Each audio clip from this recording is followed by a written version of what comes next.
ngasi numidang uramda phongkiba pauche da yawba I pausing Manipur Circle News na miyamda paudamjage ahanmada paunil khon pauche da gyoina lakhojari Imphal East ki mafam kya da ngasi su isingi awaba mayoknari abulo Turel tasinkhiba takhelambam ibosogi haksang thawai yawdraba haksang oina phangle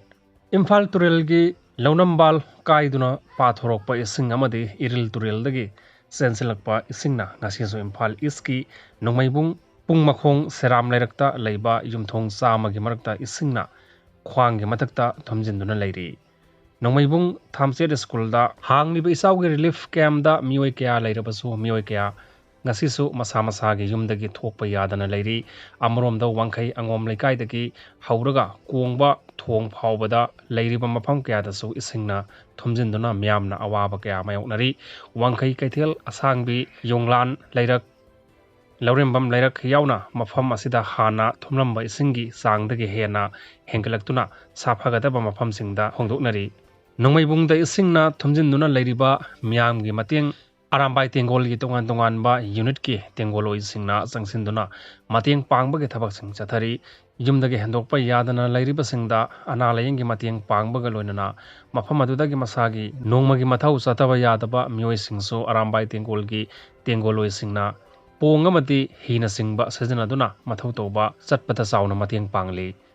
amrom da Imphal Turel gi saruk ama oiriba maya Imphal esigi hangunda Imphal Turel kai khiba do thingma ngamle adumakpo ifut oinadi adumya phawri nong asina leptana tarabadi amuk hanna kairakadra haibagi mipaina ba miam da leiri hairiba mafam asida lamhang oirabasu maya lambi gi maning thangbada ngayok pham leiba maramna ngami singi makhuta kok hapnare hairi tha asigi tangamada sekmai esigi manung sanna leiba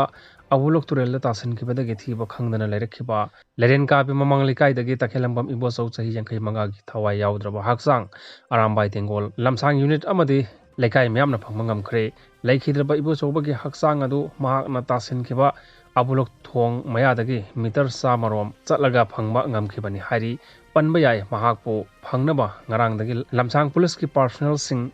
SDRF na punna thiba hombagi thabak yamna kanna chathaduna lakibani adubu thiba phangdana leirakhibani leikhidra takhelambam ibo chaugi leren kabida leiba yumda AC asigi MLA haikham dingona satuna imungi mioising unakhibachu leikhibani Manipur ki district ayamba akhak arauga loinana akan mamawong da nong suraba yai IMD ki report ni Indian Meteorological Department Imphal Center ki report ki matung inna ngasi Manipur ki district sing haibadi Sanapati Sandel Surasanpur Pherzol None Jiribam amadi Tamenglong da orange alert lauthokre hairiba district sing asida akhak arauga loinana akan mamawong da nong suraba yai hairi loinana pung da kilometer kunthra nifu phawba nungsit chitkani Centimeter taretagi tramathoi phawbagi changda akanba mawongda nong sugani hairi report asigi matung inna Manipur ki Kamjong Tenopal Kaksing Thawal Bisnupur Imphal East Imphal West Ukhrul amadi Kangpokpi gi yellow alert lauthopaga loinana mafam kyadasu pungda kilometer